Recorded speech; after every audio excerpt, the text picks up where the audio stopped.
Buenas, bienvenidos al quinto CD de la historia de las independencias.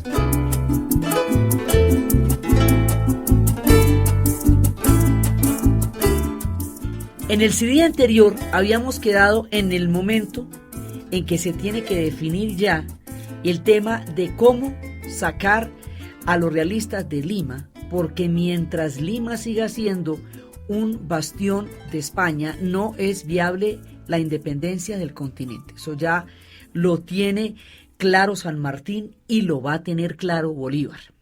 Entonces hay un punto en que se van a encontrar los ejércitos de los Andes, que son los que vienen con San Martín, que hemos visto que ha atravesado la cordillera para llegar a Chile y desde Chile desembarcar por el Callao a Lima, y en Lima va a estar durante un año, porque en el Perú hay sectores que sí alcanzan a estar bajo el mando de San Martín y otros que son fuertes reductos, pero fuertes reductos de verdad del Imperio Español en otro de sus corazones, que es Lima.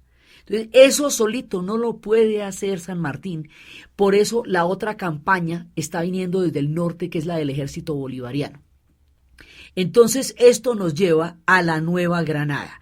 Ya hemos hecho nuestra historia de cómo sucedió el tema de la independencia en México, luego bajamos a las provincias del Río de la Plata, luego llegamos al corazón del virreinato y ahora llegamos a la Nueva Granada, que es donde en última va a venir la fuerza que define finalmente el curso de la independencia. Entonces, en la Nueva Granada, como en toda la región, se han venido presentando los movimientos de las juntas. Todos los mismos fenómenos que hemos venido analizando van a suceder aquí. Tienen exactamente la misma equivalencia. Lo mismo que significó la misión geodésica para el Ecuador, como la toma de conciencia de lo que ellos eran en la importancia del planeta, va a significar para nosotros la expedición botánica. La expedición botánica es la manera como las ideas de la Ilustración se concretan en la ciencia. La presencia de José Celestino Mutis es el que va a empezar con la enseñanza de las matemáticas en las universidades y empieza a hacernos mirar a un mundo que no habíamos tenido en cuenta por los esquemas de interpretación del mundo que tenía la España de la época. Entonces, es a través de Mutis, a través de la figura de Humboldt, quien va a venir a hacer una gesta impresionante, que es la gesta de pintarnos, de describirnos como somos. Esa pintura de cada una de nuestras hojas por las regiones más ignotas, en los lugares más inhóspitos, en los tiempos más remotos, que da la casualidad de que después va a ser la ruta por donde va a estar Bolívar, esa grandeza de pensamiento, esa manera de traer la ciencia acá, y esa influencia sobre Francisco José de Caldas nos va a dar un sentido de propia valía. Ese sentido de propia valía es el que nos va a permitir considerarnos capaces de plantear una posición civilista frente al imperio más adelante. Así como los quiteños derivan su valía de la misión geodésica, la expedición botánica también permite ese mismo efecto. Mucho tiempo más adelante, un hombre que nos piensa mucho, que es William Ospina, dice que uno de los acuerdos fundamentales que existe en nuestro actual proyecto de nación es la belleza indiscutible de nuestro territorio. O sea, nadie duda de que estamos en una naturaleza y en un territorio inmensamente hermosos y ricos y maravillosos. Eso es claro para todos. Esa claridad de la belleza inconmensurable y magnífica de la tierra que habitamos es el resultado del imaginario de la expedición botánica y es el comienzo del pensamiento científico en nuestro país.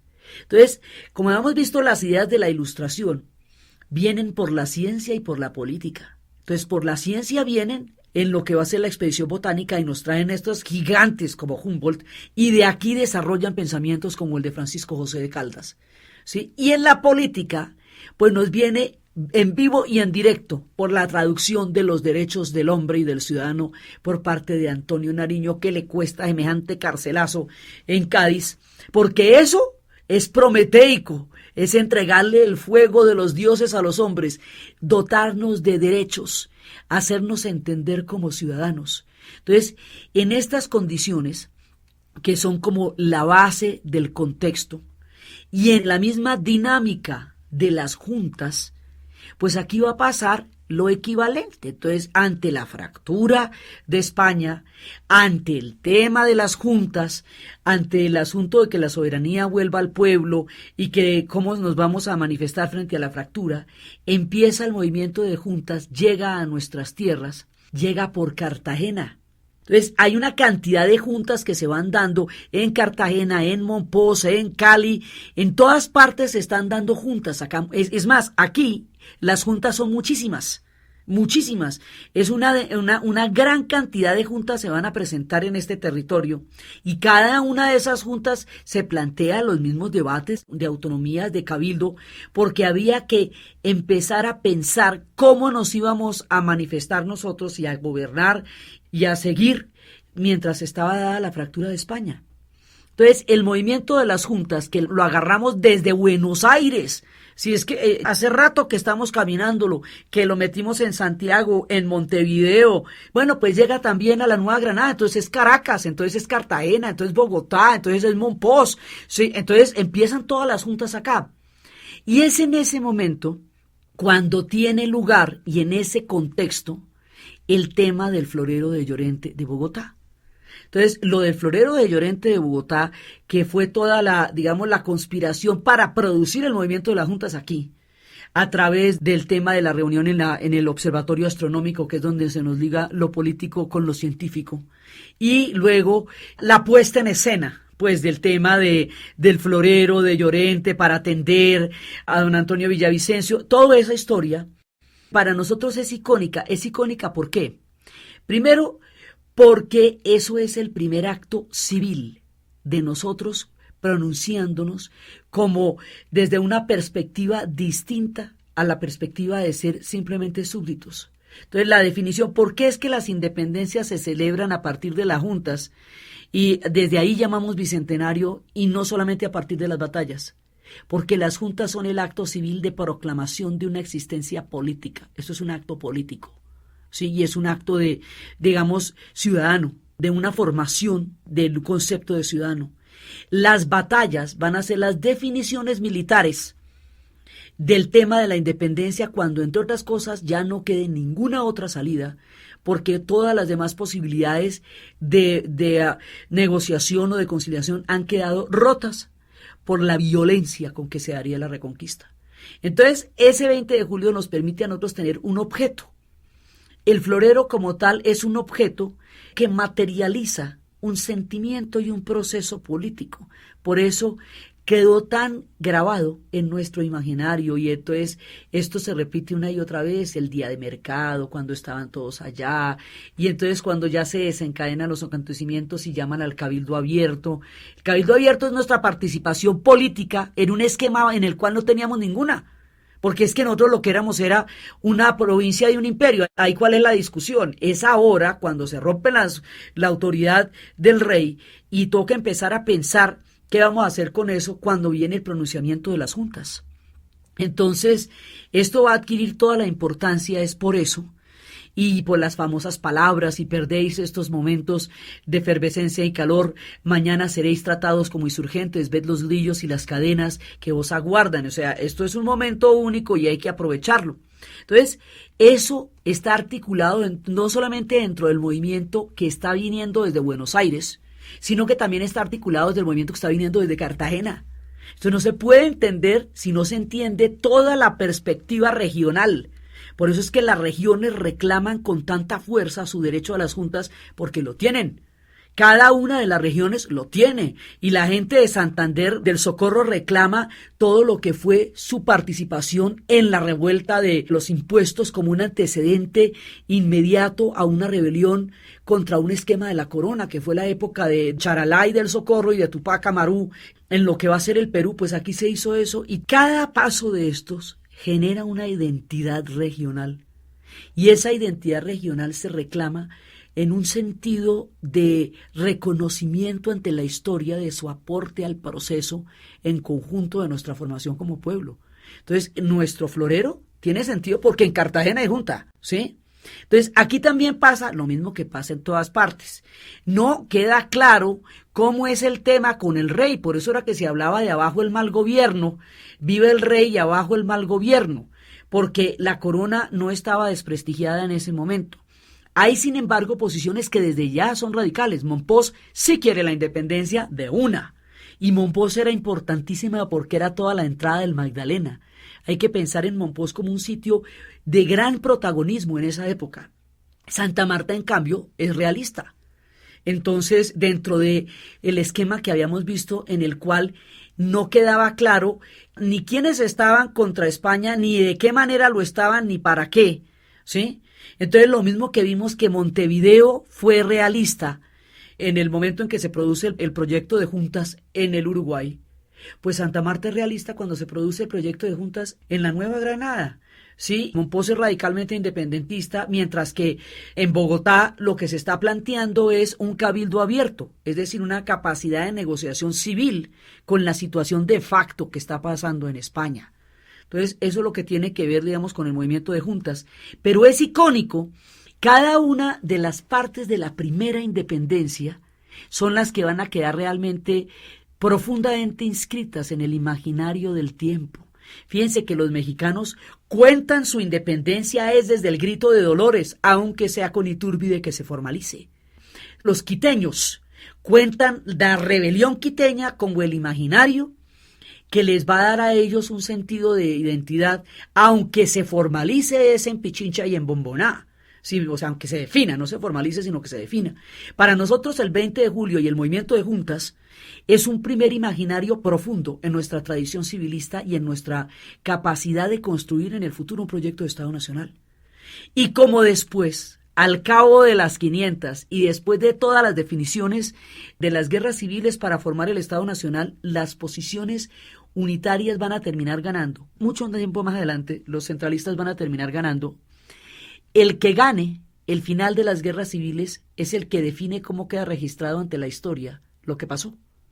Entonces, como aquí ganó en últimas, ya después de todo, la definición fue por un proyecto centralizado y el centro de ese proyecto es Bogotá.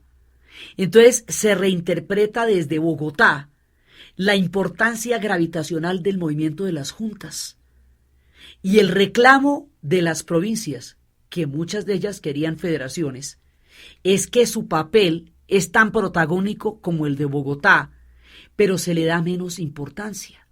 Pero esto sin Cartagena ni va ni viene, porque Cartagena es la entrada.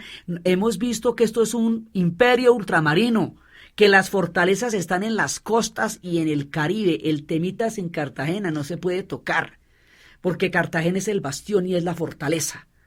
Entonces, esto es un conjunto que responde a una tendencia hemisférica regional que estamos organizando desde Buenos Aires y mire ya dónde vamos. Entonces, ahí es el tema del 20 de julio. Entonces, también se hace la junta en Caracas, pero resulta que hay una diferencia fundamental entre Caracas y Bogotá. Es que en nuestro territorio, Cartagena logró crear su propia junta y eso le permite la viabilidad a Bogotá. Si Cartagena cae, cae Bogotá. En cambio, en Venezuela, cuando se creó lo que ellos llaman la Primera República, sí se hizo la Junta de Caracas, pero cuando ya van a Puerto Cabello, que es la fortaleza, o sea, el equivalente a Cartagena, cuando van a Puerto Cabello, ahí es donde se nos enreda la vida, porque ahí hay un bastión enorme a cargo de Monteverde. Bolívar emprende la llegada hasta allá y en ese momento se ve atrapado, no puede salir. Miranda considera que eso no tiene sentido, intentar llegar hasta allá siendo un bastión realista, no le manda los refuerzos. Bolívar tiene que salir de ahí. Ahí es cuando se va para Haití, para Jamaica después de eso, y entonces no, ahí le sale todo mal. Al no poderse tomar Puerto Cabello, no es sostenible la Junta de Caracas. Y por eso la Primera República en Venezuela no va a tener éxito. Nosotros alcanzamos a tener, digamos, una primera parte, que es la que tiene que ver con el movimiento de las juntas. ¿Mm? Entonces Bolívar después se va y ya, y como aquí sí triunfa, entonces una vez que triunfe el tema de las juntas, nos vamos a preguntar un problema que también es un problema continental. Cuando usted está enfrentando el proyecto de crear una nueva institucionalidad, porque lo que ha tenido es un imperio, cuando usted es colonia de un imperio, una provincia de un imperio, usted no decide nada. Todo se decide desde afuera y las instituciones que hay son una manera de prolongar los ojos y los oídos de la corona en el nuevo mundo para una economía totalmente extractiva, porque lo que nosotros teníamos era un imperio de extracción para poder sostener la metrópoli. Esa es la característica del colonialismo y de los imperios, que usted a partir de la extracción de las riquezas y los productos de otros, las metrópolis se desarrollan. Por eso es que Europa es tan próspera, porque colonizó al mundo entero y lo explotó. Entonces resulta que desde ese punto de vista ahí no había ninguna decisión. Si nos vamos a distanciar en una primera etapa de España, toca decidir. Toca decidir porque nos toca crear una serie de instituciones, ¿no es que para eso se hicieron las juntas? Entonces, ¿qué vamos a hacer? Si la soberanía, al no estar en manos del rey, se devuelve al pueblo, nos vamos a meter en exactamente el mismo debate que se mete la Junta de Buenos Aires. ¿Vamos a hacer las provincias unidas de Buenos Aires, como decían ellos, o los pueblos libres, como decía Artigas? Entonces, ¿vamos a hacer las provincias unidas de la Nueva Granada o vamos a centralizar esto? Esa es una pregunta del todo relevante, porque la respuesta a esa pregunta es la que nos da el marco institucional. Si esto es una federación, las federaciones tienen que tener una representación que cree un gobierno a partir del cual se negocie el nivel de autonomía y el nivel de puesta en común para crear un Estado federal. Si esto va a ser un Estado centralizado, entonces no existe esa participación de las provincias, sino que desde el centro se decide el destino de los demás. Pero ahí hay una diferencia muy grande. Entonces Camilo Torres va a representar la parte de los federales y Antonio Nariño va a representar la parte de los centralistas o de los unitarios. Es lo mismo, de los unitarios o de los centralistas. El mismo debate lo tenemos en Buenos Aires y lo tenemos en todo lado, y lo va a definir México después de la independencia también. O sea, esto no es un debate menor ni carente de importancia. Y el hecho de que Nariño hubiera quedado en la parte que en ese momento no estaba gobernando, Camilo Torres era el presidente de las Provincias Unidas, Nariño es el presidente de Cundinamarca, pero el que estaba mandando la parada en ese momento era Camilo Torres. Entonces, Nariño, a través del periódico de La Bagatela, va a denominar a este periodo como la patria boba, porque no está de acuerdo con el debate. Pero ese debate es absolutamente necesario e inevitable para poder generar el proyecto. Y resulta que ese término, que en un momento dado pudiera haber tenido un contexto desde el cual se formulara como una opinión periodística, más adelante se va a convertir en una manera peyorativa de referirse a un periodo, como si solamente nosotros nos hubiéramos enfrascado en una discusión inútil que nos hubiera hecho perder tiempo para organizarnos en el caso de una eventual reconquista de España, y entonces lo que hicimos fue perder tiempo valiosísimo y después por eso fue que nos aplastaron. Esto, si se entiende continentalmente, se ve que no es así. Primero, tampoco en la Nueva Granada se sabía que iban a derrotar a Napoleón, hombre. Sí, ¿o usted qué cree? Que eso no se lo imaginaban los de Buenos Aires, pero sí se lo imaginaban los de la Nueva Granada. Pero no ve que esto está temporalmente suspendida España hasta nueva orden. Nosotros no sabemos cuándo es la nueva orden. Sí, no tenemos ni idea. Entonces, en este momento Napoleón estaba ganando todas, era invencible.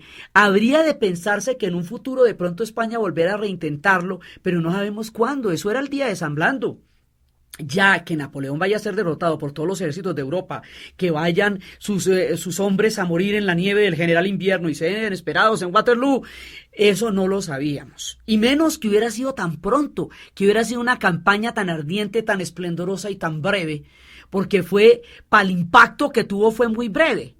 Entonces resulta que ese debate, aquí no tenemos la presencia realista inmediata, porque el tema está de esa manera, es en Venezuela, es en Puerto Cabello, ahí es donde están los realistas, ¿sí? Entonces, como nosotros no tenemos a los realistas en lo que tiene que ver con el movimiento de juntas en Bogotá, Entonces estamos en el segundo debate. ¿Qué proyecto vamos a tener? ¿Centralista o federalista?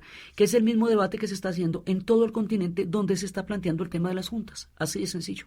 Eso no tiene nada ni de especial, ni de mejor, ni de peor, ni de distinto. Es exactamente el mismo debate, porque cuando se produce un proceso en el cual se va a dar una autonomía o una independencia o una modificación sustancial de una condición imperial, pues usted tiene que saber cuál es la que va a hacer y para dónde coge, para ver cómo acomoda la silla. Pues esa es la manera, ¿sí? Entonces ese fue el debate de esa época. Tenemos todos los mismos rasgos comunes del continente, lo que significa que lo nuestro no es ni único ni particular, ni solamente ahí pasó, ni solo a esos, ni solo de esa manera. Eso es un tema continental y es un debate así hemisférico.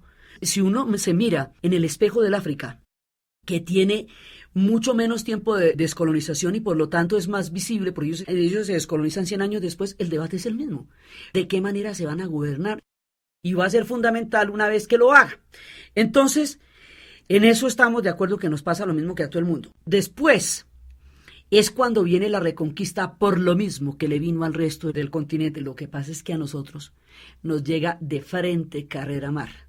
O sea, a nosotros la reconquista sí nos da durísimo, durísimo, porque es que nos llega directamente por los desembarcos. ¿Qué es la reconquista? Un desembarco. Quiere decir que el ejército español vuelve y se organiza una vez derrotado a Napoleón, se embarca y viene a retomar el control de las colonias. Esos que vienen son soldados profesionales que ya habían combatido contra Napoleón, ¿me entiende? O sea, que ese combo es un combo muy fuerte. Aquí no es que eso no están pintados en ninguna pared. La gente con la cual nos vamos a enfrentar para sacar este proyecto adelante es gente de mucha trayectoria militar, ¿sí? Son soldados de un imperio. Y nosotros lo que tenemos son con las puras uñas, ¿me entiende? Nadie nos está apoyando finalmente. Ellos son el imperio. Entonces, cuando viene una reconquista, lo que pasa es que aquí se va a sentir mucho más fuerte porque es que este es uno de los epicentros. Pero lo mismo que le pasa a Quito, nos pasa a nosotros. Lo mismo que le va a pasar a Chuquisaca y a Tuitiva en la futura Bolivia, nos pasa a nosotros. ¿Sí? Lo mismo, exactamente lo mismo. Esta primera fase de la independencia no se podía hacer porque viene una reconquista. Y como tampoco era claro si el proyecto era de independencia o el proyecto era de conciliación o el proyecto cuál era, lo mismo que no lo pudimos definir en el resto del continente porque todavía no era claro, tampoco lo pudimos definir ahorita. Es en el momento en que la reconquista no deje ninguna salida y polarice toda la situación por la intransigencia, en que ya no hay debate y el tema de la independencia y se acabó. Pero mientras tanto, la idea no es clara. Y lo mismo que a los quiteños les eliminaron el capital humano más valioso, también a nosotros. Entonces, una generación de pensadores, una generación de patriotas que fueron capaces de crear un concepto de nuestro proyecto histórico, una gente absolutamente importante para todo, nos la van a matar, ¿sí? Nos van a matar a todo el combo. Entonces es cuando en las figuras femeninas, al final del último CD estábamos hablando de cómo esta historia parecería una historia contada por hombres, porque son ellos los que protagonizan, porque son ellos los que deciden las batallas, porque son ellos los que hacen las leyes. Pero es que aquí hay un montón de gente, un montón de mujeres que no pueden gobernar directamente porque es que eso no va a suceder sino hasta mediados del siglo XX. El voto femenino es en 1953 en Colombia. ¿Sí? Entonces no podían tomar una actitud protagónica porque políticamente hablando en el mundo eso no había pasado. Eso es a finales del siglo XIX que empiezan los movimientos de participación de la mujer en la política de frente. Entonces pues no las vamos a encontrar ni montadas a caballo ni dirigiendo, pero están. Entonces ¿qué hacen? Pasar información, todas las redes de espionaje. Y una mujer que tenía perfectamente montada la red de espionaje era Policarpa Salabarrieta. Entonces ella es la que está cruzando información para decirle a los independentistas o los patriotas por dónde se están moviendo los españoles y de qué manera. Esa información es valiosísima para la organización de los ejércitos hasta que finalmente la cogen y la fusilan. ¿Sí? Las mujeres cumplieron una función de transmitir información. Manuelita Sáenz, cuando ya después Bolívar la conozca y ella vaya a ser su espíritu, su alma, su ángel, su partner, su socia, su apoyo, Sí, porque tener una mujer de esas así de comprometida con la causa detrás, ayuda, o sea, ayuda porque es un apoyo importantísimo. Rosita Campuzano lo fue también para San Martín. Y más adelante veremos lo que significó la figura de Mariana Grajales en la independencia cubana. Ella es casi que la madre coraje del proceso cubano, va a ser Mariana Grajales. Entonces, detrás de esto hay un montón de mujeres. Rosa Zárate de Peña, que enlaza el proceso de la rebelión quiteña con el proceso de la reconquista en Bogotá. Entonces, toda esta gente está detrás, ¿sí? Cumpliendo papeles absolutamente valiosos. Unos quedarán más escritos y otros menos en la historia. Pero la pola está en nuestros monumentos en Bogotá, en nuestros billetes de 10.000, ¿sí? Está en nuestro imaginario esta mujer que organizó todas las redes hasta que la cogieron y la fusilaron. Esa represión tan brutal, ¿cómo llega a Bogotá? Pues por Cartagena.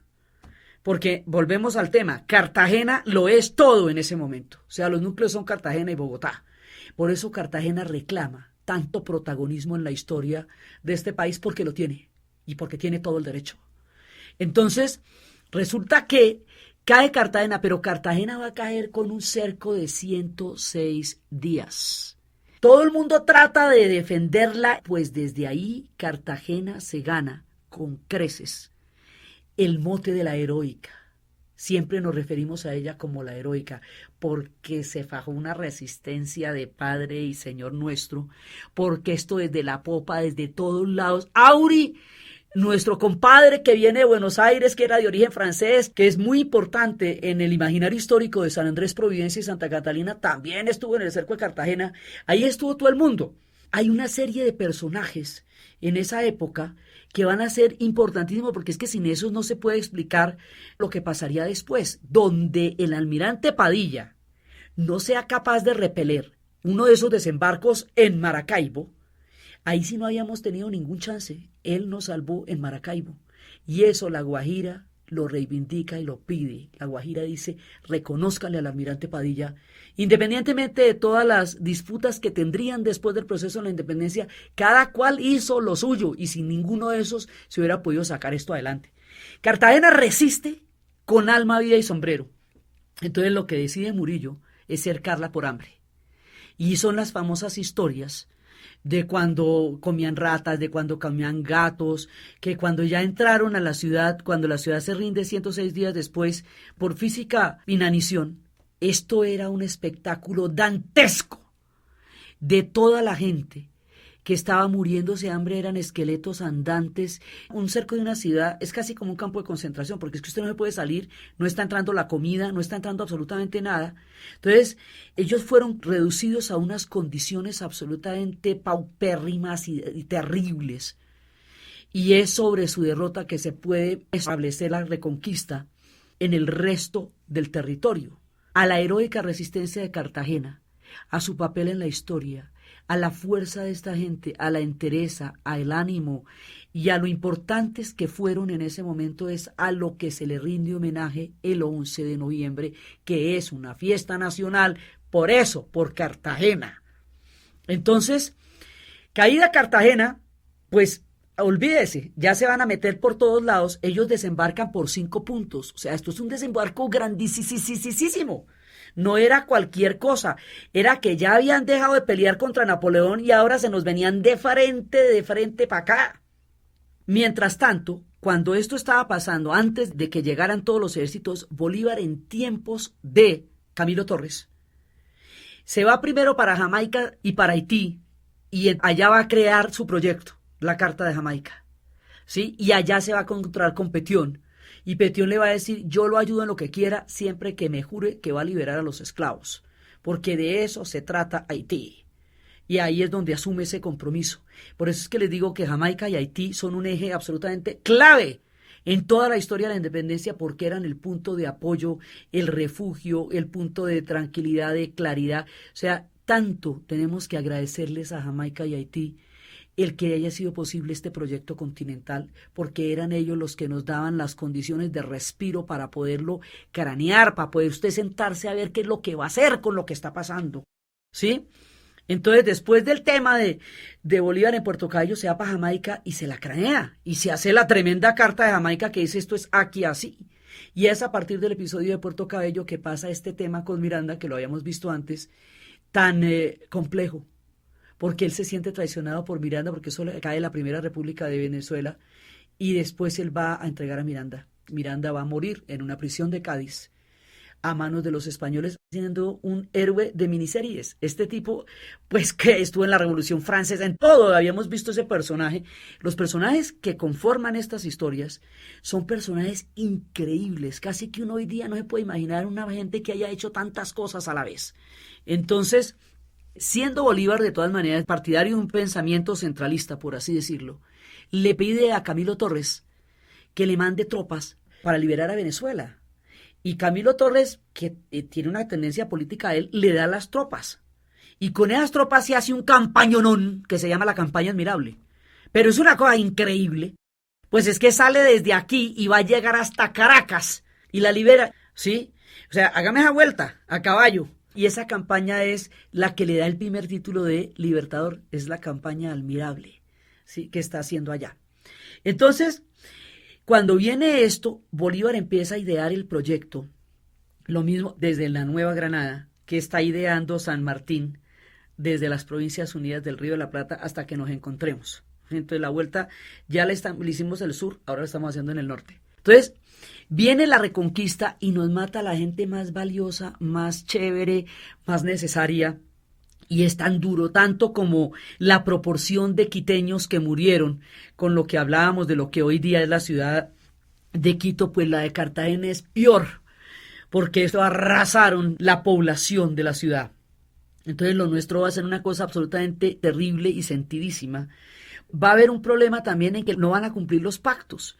Cuando habíamos hablado de que las primeras independencias son las que quedan en el imaginario, también los cubanos, la primera independencia es la de Yara. Mucho más adelante cuando les toque a ellos el grito de Yara. Y después va a haber pactos de colaboración, digamos, de amnistía a las personas que colaboren con la Reconquista, pero esos pactos no se van a cumplir. Muchas de las personas en muchas ocasiones se entregaron y fueron fusiladas. Y en Cartagena mismo a la gente que se rindió la fusilaron. Entonces, esta actitud no dejaba ningún otro remedio. O sea, aquí toca sacarlos porque no hay ningún proyecto que se pueda en esas condiciones. Pero lo fundamental es Lima, o sea, de todo lo demás, eso lo tenemos que definir en el Lima y en el Perú y en el Alto Perú. Por eso, en los tiempos de San Martín, hay una parte que es el Alto Perú, la futura Bolivia, que lo estamos llamando el Frente Norte, porque desde abajo eso queda arriba, en el norte. Entonces, ese es el pedazo que está haciendo San Martín. Sí, aquí arriba, entonces la idea es cómo llegamos allá desde aquí, ¿sí? Entonces, primero viene la campaña Admirable, y luego vienen las demás campañas para ver cómo nos organizamos para poder sacar al imperio de acá de una vez por todas, ahora sí ya con todas las de la ley. Todas las personas que vayan a estar involucradas en esta campaña se van a convertir en los héroes de la independencia y en los patriotas y van a crear un imaginario poderosísimo. Cada uno de esos imaginarios va a ser tan grande como quede en la memoria de las regiones de donde provienen. ¿Sí? Entonces, Córdoba, entonces Sucre, por eso también se llaman nuestros departamentos. Entonces uno se llama Córdoba y el otro se llama Sucre y el otro se llama Santander y el otro se llama Bolívar. Y las calles en Buenos Aires, una se llama Pueyrredón, otra se llama Marcelote Alvear. Inclusive, mucho tiempo después, cuando San Martín muera en el exilio, en su propio exilio porque él se retiró, la calle, el lugar donde él va a morir, se va a llamar Boulogne-sur-Mer. Una de las calles de Buenos Aires se llama así, porque fue el lugar donde él murió. O sea, esto le va a dar nombre a nuestra geografía, nombre a nuestros monumentos, cada una de estas personas, y a nuestra Copa Libertadores, por lo mismo. Porque dijeron, hagamos una copa que se llame José de San Martín. ¿Y por qué se llama José de San Martín? Pues no se llama Artigas. ¿Y por qué no se llama O'Higgins? ¿Y por qué no se llama Bolívar? Bueno, está bien, entonces hagamos una copa que se llame Copa Libertadores de América. Entonces, la Copa de Libertadores de América, ¿quién es? Bolívar, San Martín, O'Higgins, Artigas, todo el combo. ¿Sí? Esos son los Libertadores de América. Y ese es nuestro certamen futbolístico icónico por ellos. Todo esto va a crear el imaginario que nos nombra. Nosotros nos llamamos por lo que ellos hicieron. ¿sí? Y eso está en todos los monumentos y en todos lados. Entonces, en la primera parte de la Reconquista hay un factor que va a decidir todo, que son los llaneros. O sea, los llaneros son aquí el tema. Los llaneros estaban de parte de los realistas en la primera etapa. Por eso en el primer envión no se puede. ¿Qué pasa? Que hay un momento en que la Reconquista está haciendo retroceder a todo el mundo. Entonces la gente de Venezuela se va para los llanos, la gente de Bogotá se va para los llanos, todo el parche se encuentra en los llanos. Y cuando se encuentran en los llanos, ahí es cuando se produce la transformación definitiva que hace posible todo.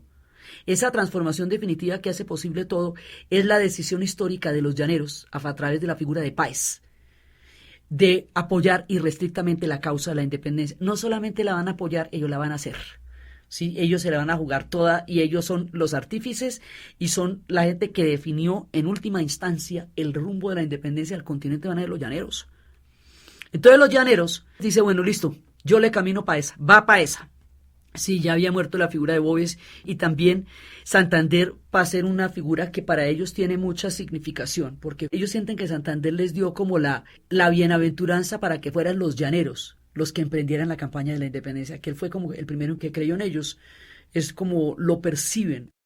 Estamos hablando de dos tipos de los llanos, ¿no? De los llanos de San Martín y de los llanos de Casanare, ¿sí? Es en los llanos de Casanare, es en Orocué, es ahí donde empieza a salir el núcleo de la independencia. Entonces, los llaneros hoy día sienten que ellos son absolutamente importantes, que no se hubiera podido crear este país sin ellos, pero que sin embargo, cuando ya se fue a crear políticamente el país, tuvieron menos protagonismo en la formación de nosotros como país del que tuvieron en nuestra posibilidad de independencia. Resienten eso. Sienten que es importante que siempre y en todo lugar se les dé el mérito y que se los incluya mucho más en el proyecto político de nosotros como país por la deuda que tenemos por su papel en la independencia, porque ellos se la jugaron toda y lo definieron todo. O sea, cada uno de estos episodios genera sentimientos. Cada una de las regiones tiene los sentimientos de su aporte a un proyecto conjunto que va a ser este proyecto de nación. Entonces, resulta que Bolívar, en un sentido perfectamente análogo, en el que San Martín decide cruzar la cordillera y llegar a Chile y por Chile desembarcar hasta Lima, Bolívar decide lo mismo, es cruzar los llanos, atravesar la cordillera y llegar a Boyacá, igual, ¿sí? Y es igualmente terrible. Estamos hablando de 5.000 metros de altura, 4.000 metros de altura, estamos hablando de unos llaneros que nunca han visto una montaña, porque el llano es infinito y se pierde en la lejanía del horizonte azul, de una tierra enorme, enorme, enorme, que cualquiera podría decir que ahí acaba el cielo, porque no se ve nada más detrás del llano. Ardiente, ardiente, ardiente, ¿sí? Y como en esta época las cosas se definen por la caballería, pues estos son centauros. Centauros indomables descienden de los llanos. Esa gente pues son unos duros para los caballos y son ganaderos. Ponen la carne para alimentar los ejércitos. El caballo y los ejércitos, los pertrechos, todo lo van a poner ellos. Entonces imagínese un llanero que no ha visto una montaña, atravesando la cordillera de los Andes, llegando a los páramos. El páramo es un paisaje que es inimaginable para un llanero, porque es absolutamente brumoso, porque es absolutamente frío, porque les da mal de altura, esto les da soroche. Hoy por hoy hay cualquier cantidad de requisitos y de cuidados para subir a la gente al Parque de los Nevados. Usted sube despacito y le dan oxígeno si es necesario y hay ciertos puntos de campamento donde usted puede o no seguir subiendo. Imagine esto de una sola sentada a caballo, viniendo usted y vestido con las ropas del llano, sin haber visto nunca una montaña, mirando la vegetación, cómo van cambiando los climas térmicos cuando usted va subiendo, cómo va cambiando el olor, cómo van cambiando el color de las flores. Cuando usted va subiendo la montaña, van empezando a aparecer los grandes árboles de la tierra fría, este misterio de nuestra geografía, que solo nosotros entendemos, que se llama la tierra caliente y la tierra fría. Ese misterio lo van a tener que experimentar en carne propia los llaneros. Esto es una epopeya. El escenario donde Bolívar se va a mover es un escenario de 5 millones de kilómetros cuadrados. O sea, es que no estamos hablando de un campo europeo. Europa es mucho más pequeña, ni de ejércitos convencionales, con la artillería con que Napoleón se movilizó, ni con que ellos harían las campañas imperiales por el resto del planeta. Estamos hablando de unos llaneros montados a caballo que se van a enfrentar a las tropas imperiales, ¿sí?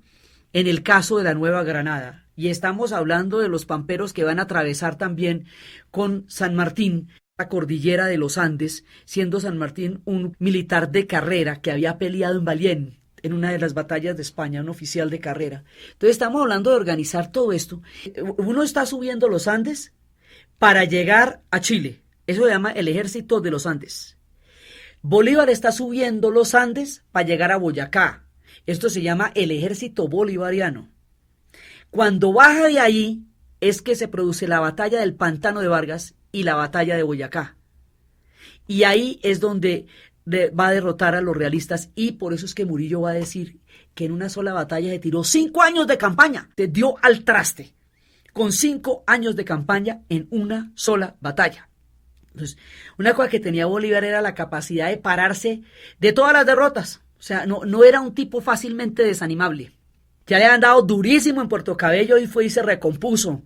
Y se vino otra vez para acá, y entonces cuando se dio cuenta que no se podía, se fue para los llanos, y desde los llanos se viene y hasta que la logra. Entonces, de aquí para adelante, una vez que se despeje el camino en Boyacá y otra vez que se despeje el Pantano de Vargas, echemos para el sur. Entonces ahora sí nos vamos echando para el sur, para el sur, para el sur, porque el objetivo sigue siendo Lima y sigue siendo liberar el Perú. Entonces vamos a echar para abajo, y ese es el curso de la geografía que tienen las batallas. Entonces las batallas, digamos, son la manera de orquestar el proyecto continental. En Boyacá definimos las cosas. Por eso es que la batalla de Boyacá no es tanto por el número de gente que se enfrentó, ni por el tamaño de la batalla, no, o sea, comparativamente hablando a las batallas que usted ve, esto no es ni tan grande, es lo importante, es lo definitivo, es que se los quiebra ahí. Entonces, de aquí para adelante es irlo sacando hasta llegar a Lima. Esa es la vuelta que se va a hacer. Entonces, hay un momento histórico en que se encuentran Bolívar y San Martín en Guayaquil. Cuando se encuentran Bolívar y San Martín, antes de que empiece todo eso, no sabemos qué se dijo. No sabíamos. No había ni paparazzis, ni prensa, ni nada. Pero el asunto es que San Martín decide salir del escenario de las independencias, habiendo hecho ya su parte, porque la vuelta que hizo San Martín es enorme, ¿sí? Arrancando desde el puro sur, y dejarle a Bolívar la resolución definitiva de la independencia. ¿Qué quiere decir eso? Que el ejército de los Andes se va a unir con el ejército de Bolívar, y esos son los que van a empezar a hacer las batallas. Y a medida que vamos bajando se va sumando más gente. Entonces, cuando usted arranca de Boyacá y de Pantano de Vargas para abajo, pues se le va sumando toda la gente que está en esa zona y se va armando un ejército muy grande. Entonces, Bolívar se queda a resolver. San Martín se va. ¿Por qué se va San Martín? ¿Por qué no deciden entrar juntos? El tema de Guayaquil, si iba a quedar para un lado o para el otro, porque como habíamos visto estos cambios, que a ratico estaban en un lado y que a ratico estaban en el otro. Entonces, lo que era la antigua Nueva Granada quería Guayaquil, pero lo que era la antigua provincia de los Ríos de la Plata quería Guayaquil. No nos ponemos de acuerdo en el tema de Guayaquil. Entonces, aquí hay un tema que nos mueve a muchos pensamientos. San Martín se va y va a morir en Europa, en Boulogne-sur-Mer. ¿Qué pasa con estos personajes que se retiran de la escena? Entonces uno dirá, triste destino, el autoexilio, ¿no?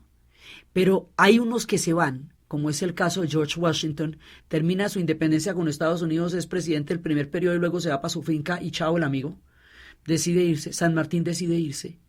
Los que se quedan después de la independencia van a enfrentar todo el tema de la construcción de las instituciones después de eso, y ahí es donde van a aparecer los sinsabores y las tristezas que siguen después de las grandes glorias.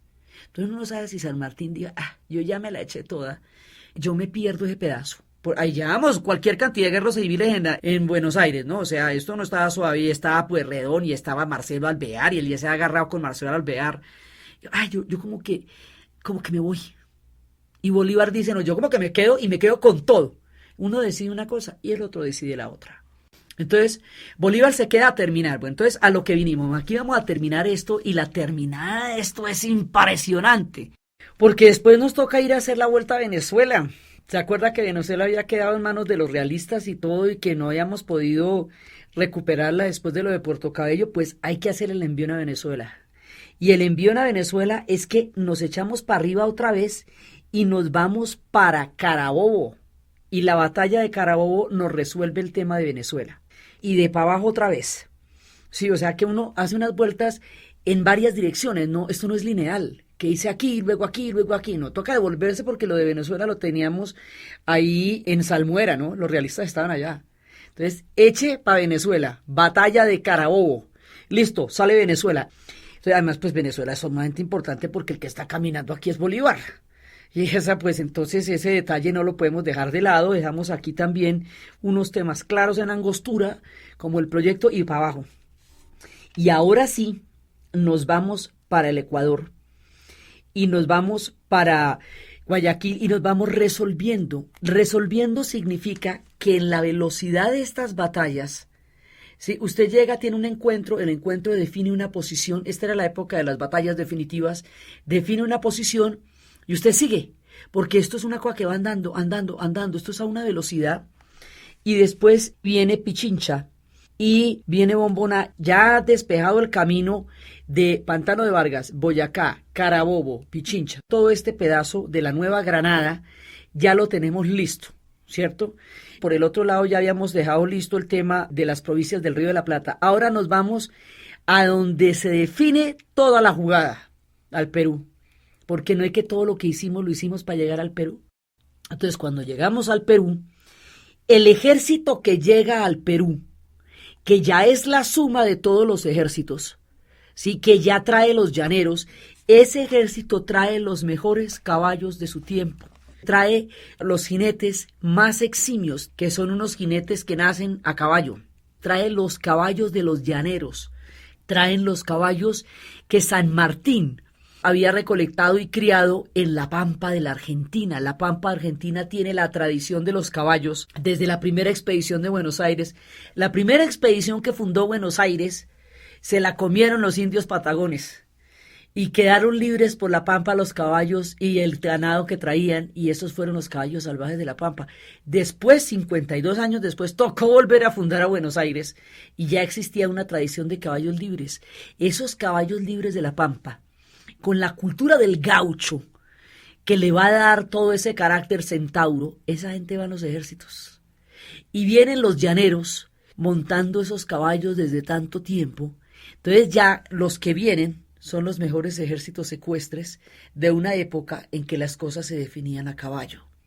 Esta gente se va a enfrentar contra los ejércitos más tesos del imperio, porque ya es el último envión continental, el último pedazo de la batalla que es ahí. Entonces nos vamos por la hora del té y ahí necesitamos a Sucre. Va a ser fundamental. Sucre y Bolívar definen el destino de lo que va a ser Ecuador.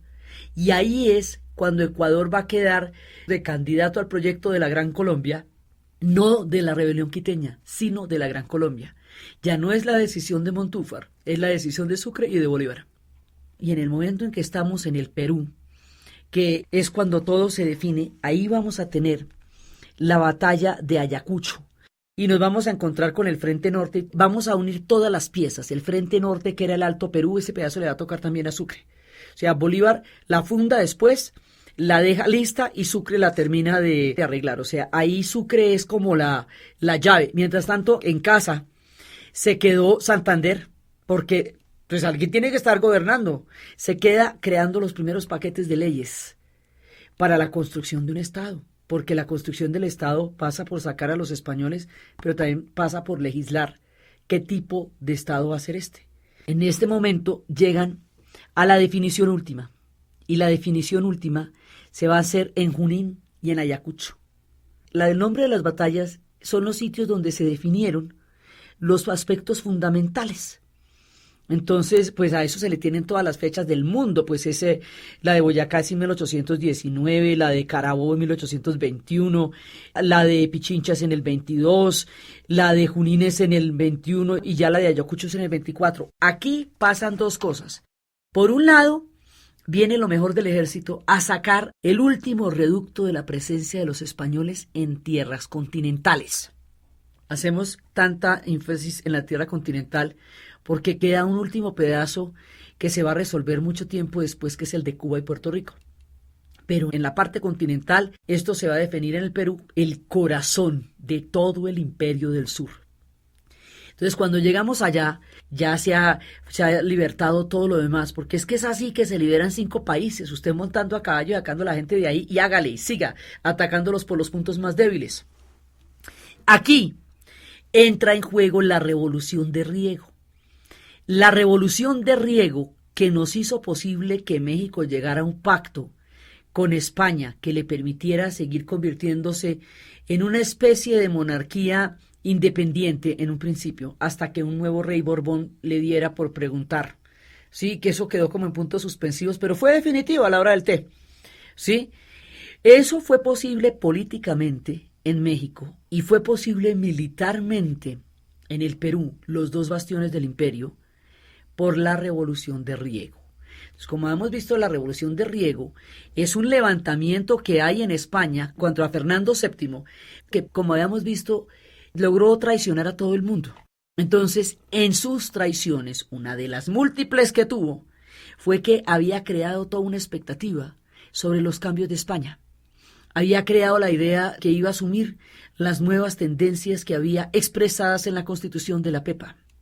Pero como él sale, y una vez que lo liberan, adquiere de nuevo el carácter absoluto, es decir, incumple una serie de palabras que había empeñado y desconoce la Constitución y vuelve otra vez a mandar como si ahí no hubiera pasado nada, y eso es lo que va a producir la radicalización de todo.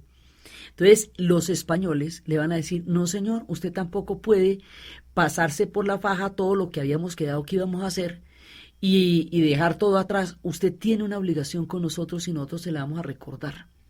Y eso lo va a encabezar Riego, el general Riego, y por eso se llama la Revolución de Riego. Lo hacen jurar por la Pepa. Después otra vez los va a volver a traicionar, ni crea que uno se puede descuidar con él. Pero ahí, en ese momento, le hacen jurar otra vez la Constitución, que la jure, pues porque no la había jurado antes. Este movimiento político, a estas alturas del partido, es lo que permite que los ejércitos se dividan, porque una parte de los ejércitos está con Riego y la otra está con la línea de Fernando VII. Esa división de los ejércitos, en el momento en que los van a mandar para reforzar a la gente del Perú, es lo que hace que esta última oleada, esta otra etapa de la reconquista que hubiera podido darse con estos ejércitos exhaustos que llevan ya 10 años para arriba y para abajo, hubiera sido sumamente grave, porque probablemente hubiera empantanado el proceso. O sea, esto se iba a dar porque se iba a dar, pues eso ya estaba jurado, eso estaba escrito, eso Bolívar lo juró frente a su maestro Simón Rodríguez. Esto era un destino histórico, pero probablemente a un costo mucho mayor, como que no fuera suficiente el que ya se ha tenido, a un desgaste inclusive más grande. Entonces, ese pedacito no lo evitamos con la Revolución de Riego. Al producir esta fisura entre los españoles, la Revolución de Riego, bastó una definición militar en seco, de una sola, para definir el destino del Perú. Si no, eso se había alargado y se nos había ido a segundo tiempo y golpe a penaltis.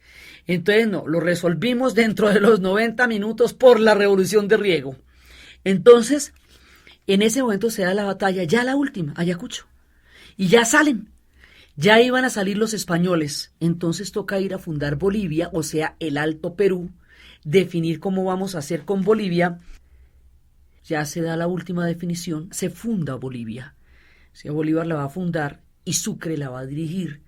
Y el sueño de Chuquisaca y Tuitiba, que fue de los más tempranos en todos los movimientos de juntas, va a ser el último que se va a concretar. Ya al final de todo, después de haber resuelto el tema en el Perú, ahora sí vamos por el tema de Chuquisaca y de Tuitiba, y vamos a fundar con el antiguo Alto Perú, que en un momento fue del Virreinato de Lima y en otro del Virreinato del Río de la Plata, un país independiente que se llama Bolivia.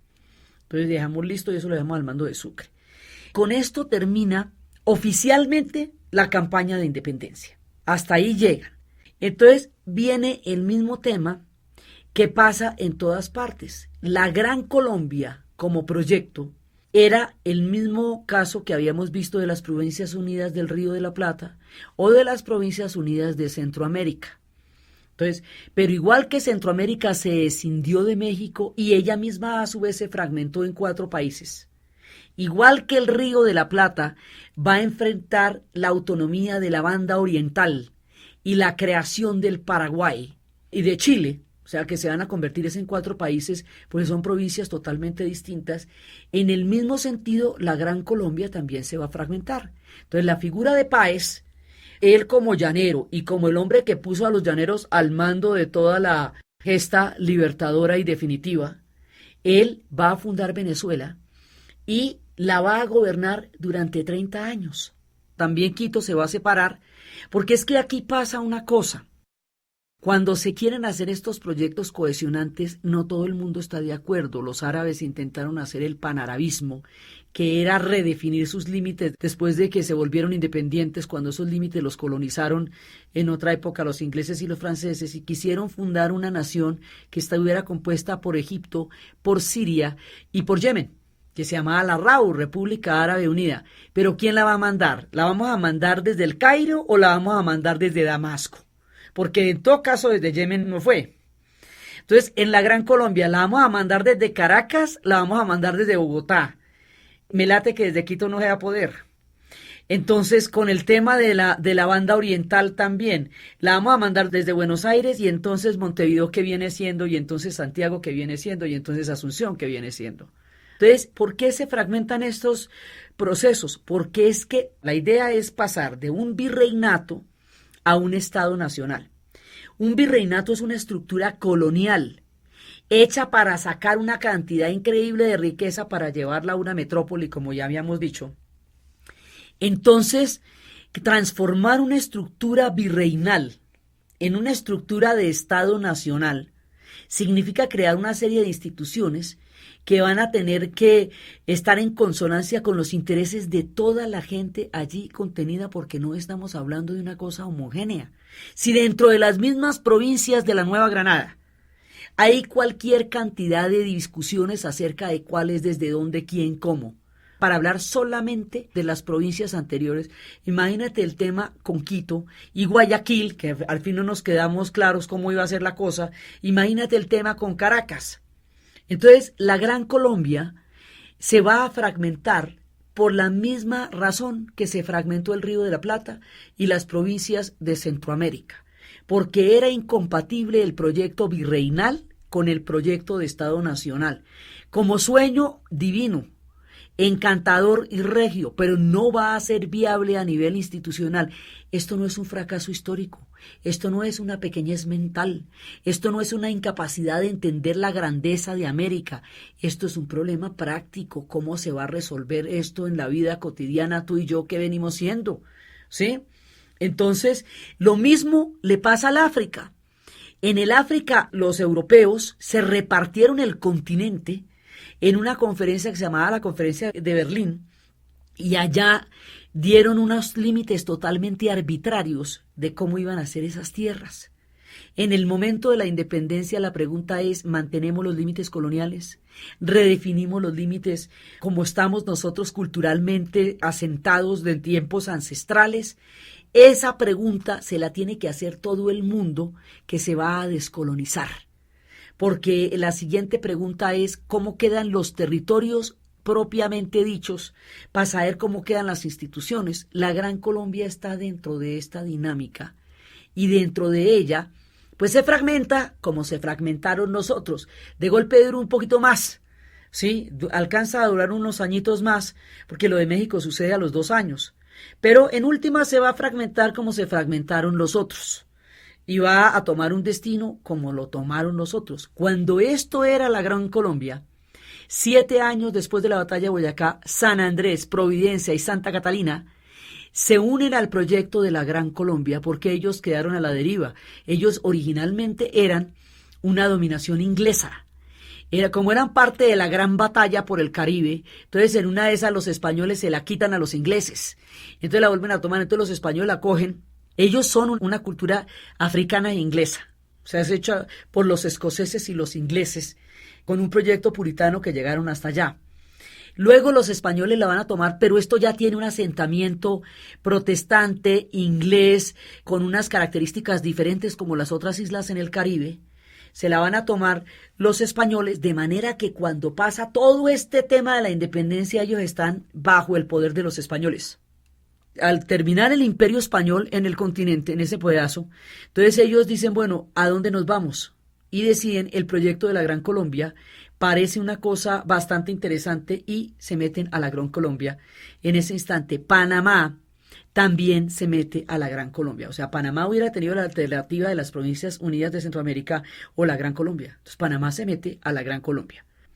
Entonces, por eso es que San Andrés y Providencia queda formando parte de nosotros con una cultura y una historia diferente. Más adelante, cuando se dé la liberación de los esclavos, los europeos volverán a Europa y los descendientes de esclavos africanos se convertirán en hombres libres, dueños y poseedores de su tierra, y serán hombres libres y propietarios los que vayan a crear toda la historia contemporánea de la isla, y los que hoy conocemos como raizales son ellos y son sus descendientes.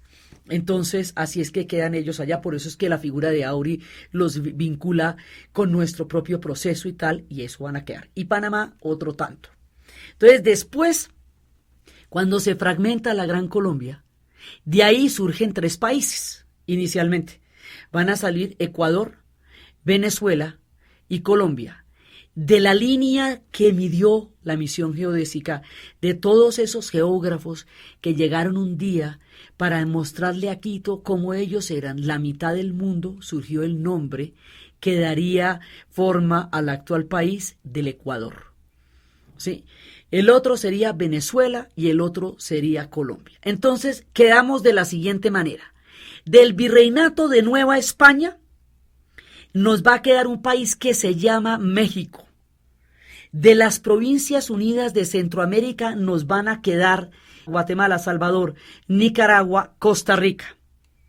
Panamá va a quedar montada en la Gran Colombia, que de ahí van a salir Venezuela, Ecuador y Colombia, pero Panamá formará parte de Colombia hasta un siglo más tarde, en 1903, cuando otra potencia esté haciendo su presencia en el Caribe. Una vez que se vaya a España, los Estados Unidos se va a volver la potencia hemisférica, y uno de sus destinos manifiestos es un canal interoceánico que va a definir la suerte de Panamá. Entonces Panamá un siglo después se independiza. Pero la fragmentación de la Gran Colombia a nosotros nos dio un falso sentido de un proyecto fallido, como si no hubiéramos sido capaces de crear ese sueño. Ese sueño está inscrito dentro de una dinámica en donde están todos los demás proyectos virreinales del continente que luego se fueron convirtiendo en estados nacionales diferentes. Y como formaban parte de esto y eran parte de tantos sueños, incluido el de Miranda, pues esos 3 países quedaron con la misma bandera. El Perú no, porque ese es de otra cochada, y Bolivia tampoco. Entonces, los que quedaron de la misma bandera son Ecuador, Venezuela y Colombia. Esos tienen la misma bandera. Eso era el antiguo virreinato de la Nueva Granada. El virreinato del Perú, el corazón. De ahí nos salió el país llamado Perú y el país llamado Bolivia. ¿Sí? Ya después habría cualquier cantidad de problemas territoriales entre unos y otros, pero ya quedaron.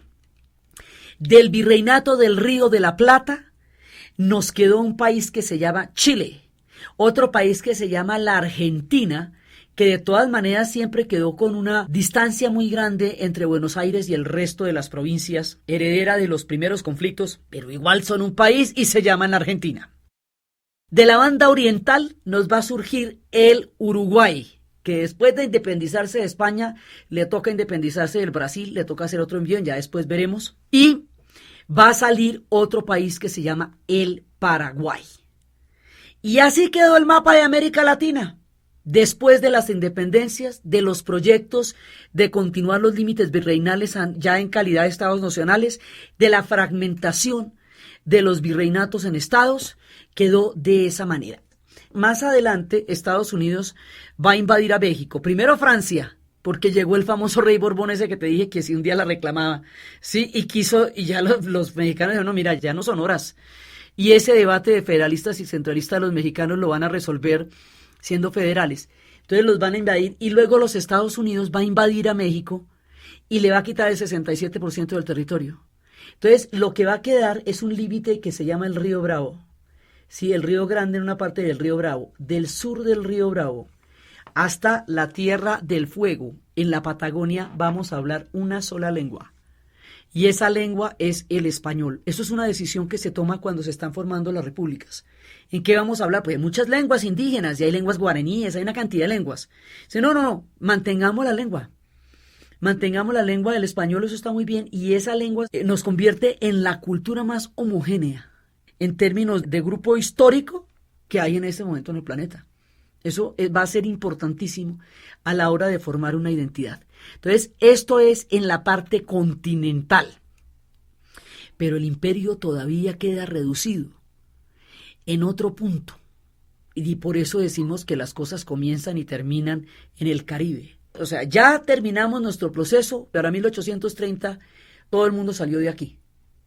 Pero en Cuba, 50 años después, todavía permanece la esclavitud. 50 años después son los fortines desde donde se habían dado todas las campañas, Cuba y Puerto Rico, y habíamos visto que ellos hicieron el grito de Yara. Y ese grito de Yara son los primeros 10 años de independencia de la Primera Guerra, luego hay una amnistía, luego hay una traición. En ese momento va a surgir ya después la figura de Martí, porque la primera parte la hacen las provincias de Oriente, que son las que vienen bajo el ejército mulato de Maceo y Heredia. Ese ejército se llama el ejército Mambí, y por eso era que decían yo soy el punto cubano que en la manigua vivía cuando el Mambí se batía con el machete en la mano. Traigo un poder soberano que me lo dio la sabana de cantarle a la mañana. Entonces, en ese momento viene el ejército Mambí, pero hay una primera, lo mismo que en el resto del continente, al principio los van a aplastar después de lo de Yara, y esto va a llegar hasta el punto de campos de concentración, y ellos iban a tener el grueso del ejército allá, así que la cosa en Cuba va a ser muy, muy sangrienta, mucho más sangrienta que en el resto, porque eso es una isla, no hay para dónde salir.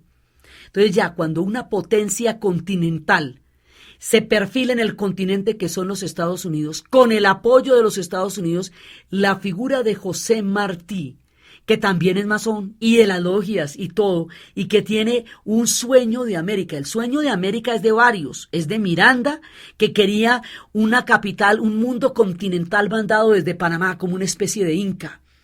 El sueño de Bolívar, que quería la Gran Colombia. El sueño del virreinato del Río de la Plata. Martí también tiene un sueño continental.